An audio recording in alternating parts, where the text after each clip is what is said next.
Hi guys, in front of me is OnePlus Nord N30 and let me show you how to use secret codes on this device. But first open your phone dialer, go to keypad, and here we will be entering secret codes.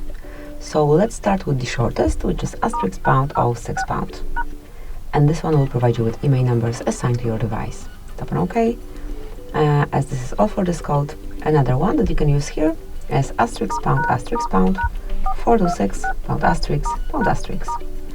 And as you can see here, we've got FCM diagnostic mode. In this panel you can check events and status.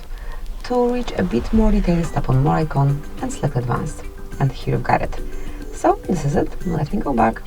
And actually the last code, the third one that I want to show you, is connected with calendar details.